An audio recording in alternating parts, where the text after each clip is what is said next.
here we are, 10 days, 2 rainouts, speed week, it ended. They're shooting off fireworks, it's the 4th of July, you know, we're having fun, and we did have fun tonight. But Selinsgrove, I love Selinsgrove. I've been here once before, and it's a really nice facility. You know, it's not Port Royal maybe in terms of, you know, like the upgrades, but it's really good hometown racing, and always fun to have 410s here. So you start off the night as usual with hot laps. Mark Smith broke early, so we dropped one car right off the bat, but right off the way, Danny Dietrich was the fastest in hot laps, which you kind of expected. He's been really consistent and strong all week. Kyle Reinhardt was also really strong. He's the reigning track champion here. He runs All-Star Circuit of Champions now, but last year he ran and won the championship, so we expected Kyle Reinhardt to be fast. Danny Dietrich was fastest there. You go to qualifying. Your top 3 in qualifying were Anthony Macri, Kyle Reinhardt, and Lance Deweese. So obviously, you know, like I said, Kyle Reinhardt knows how to get around here. Anthony Macri is strong up north here with like Port Royal and Selinsgrove, so Macri's usually fast at the beginning of the night. He knows how to rip the top really well, and needed to tonight because the track was very tacky and damp because of all the rain that's been going on the past few days. And then Lance Deweese, just a strong driver, Kreitz car, you know, what more do you expect? So heat number 1 started off tonight. Rico Abreu had a really good start. He was on the front row. Anthony Macri, so Macri got put in 4th spot for the start, obviously because he was the fastest qualifier. That's how they invert the top 4.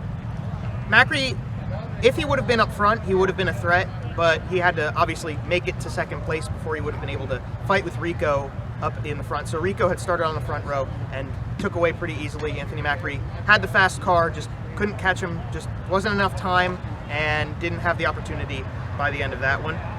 Ryan Smith also was very impressive. Ryan Smith has been pretty impressive this week and was able to put together a strong run to get into the transfers. He started outside of the top 5 in heat race number 1, so he was able to get in, and Ryan Smith looked like he was going to be fast all night.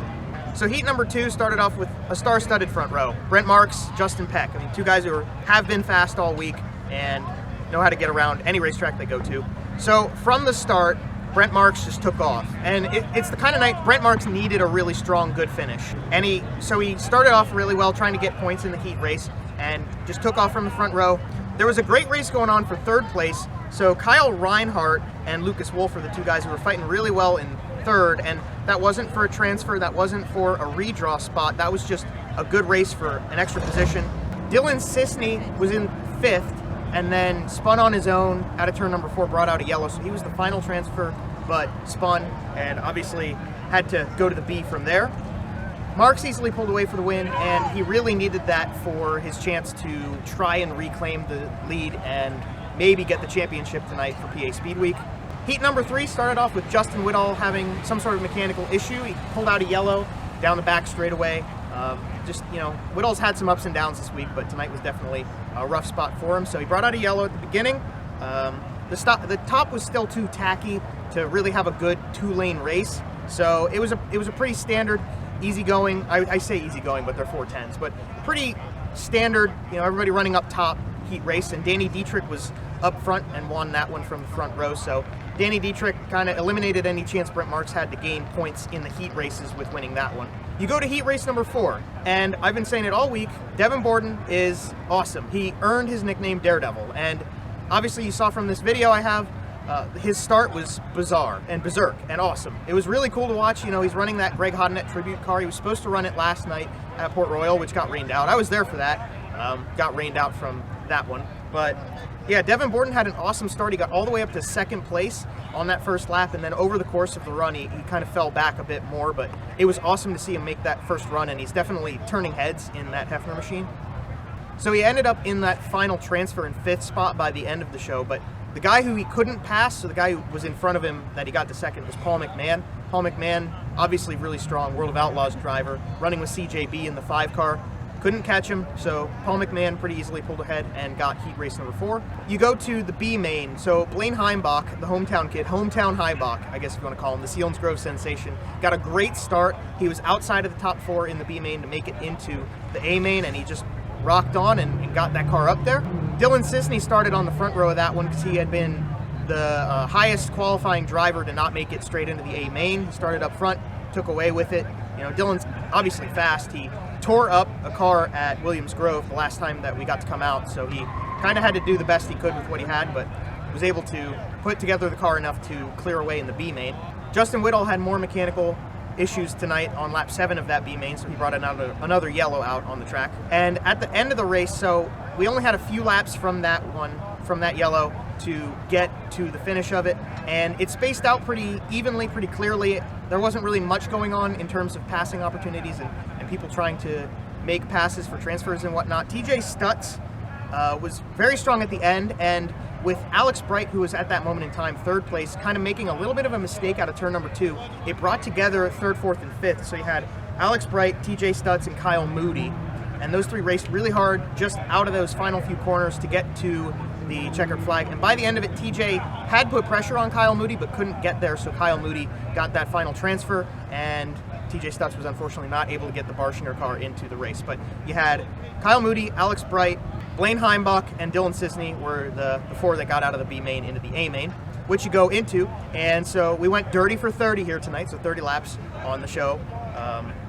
Started off with Kyle Reinhardt and Danny Dietrich getting the lucky draw to draw the front row off of their redraw positions in the heat races. Kyle Reinhardt expected to be fast. Danny Dietrich obviously showed he was fast. So those two kind of got a chance. But Kyle Reinhardt didn't really get that great of a start.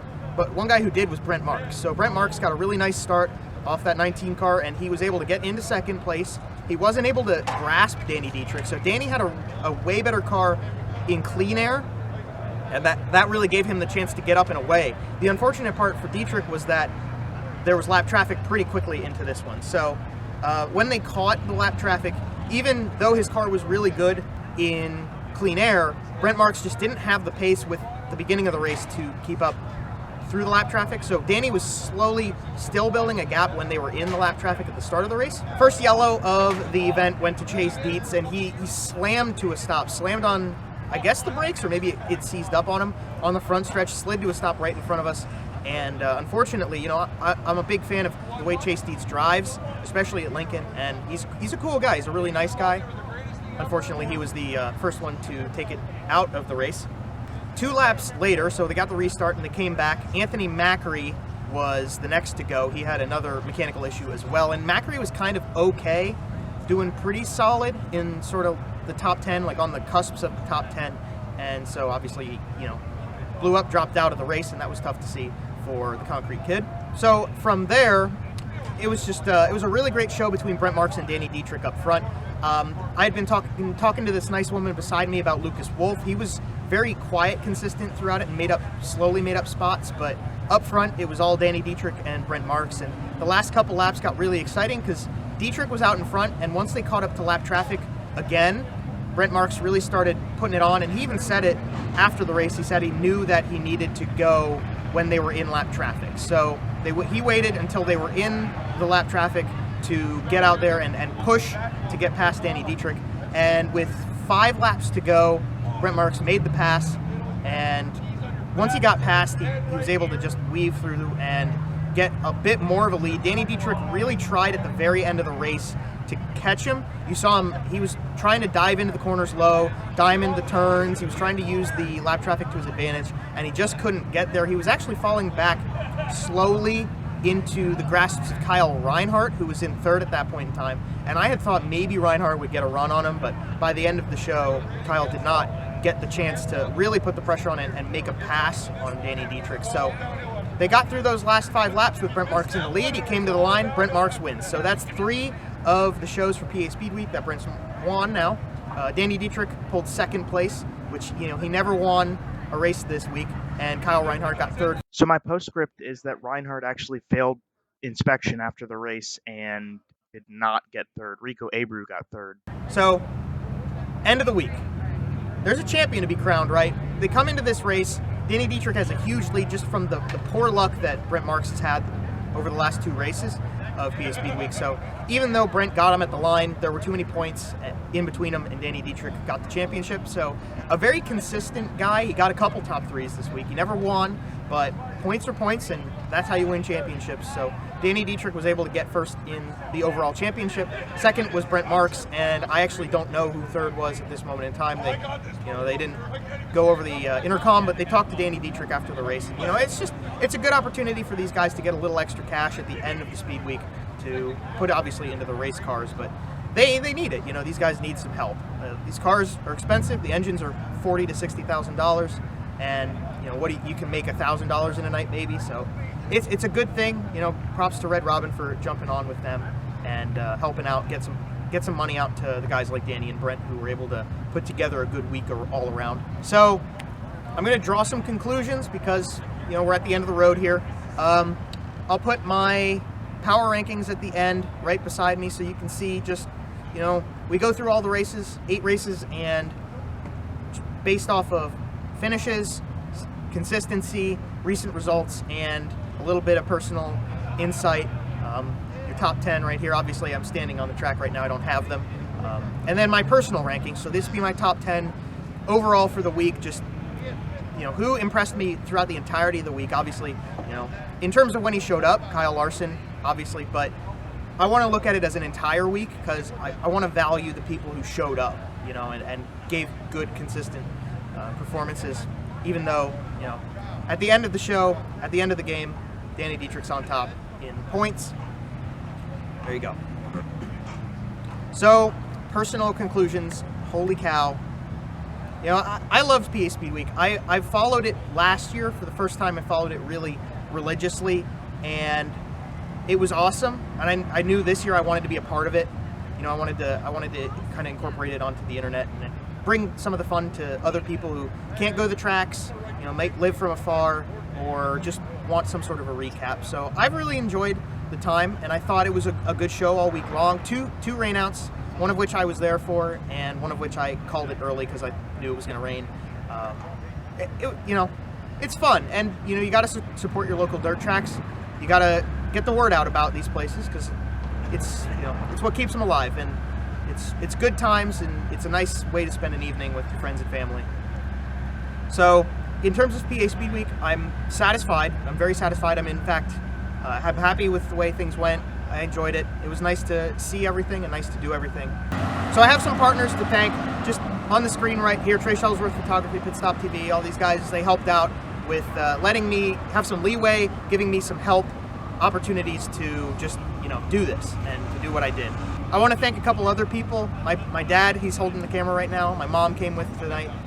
Matt Faust, Dad Faust, Trey Shuttlesworth, all the people who let me be a dork for a little while on a camera. And I want to give a shout out to everybody that watched. There were a couple people. One guy was from Florida. The other guy, I don't know if he ever actually said where he was from, but there were people who watched and supported this week that I appreciated. They kept tuning in. I'm glad I got to share this with them. I'm grateful, that I got to spend some time, either people who can't come out or just want a second hand on it to see this. I'm glad I got to share this with them. And hopefully, it wasn't terrible. I tried my best. It's my first go at covering stuff like this, so, constructive criticism is always welcome, but I'm glad to have been a part of PA Speedweek like this. So with that, I'll let you go. Hopefully everybody has a good night. Hopefully those of you who got to come out to some of these beautiful racetracks enjoyed the shows. Support your dirt tracks, support your local tracks, and you only got so long on this planet. You gotta have some fun sometimes. So with that, hopefully you enjoyed the show. I'm Joe Donahue. Thank you for watching and supporting, and hopefully we'll see you guys again soon.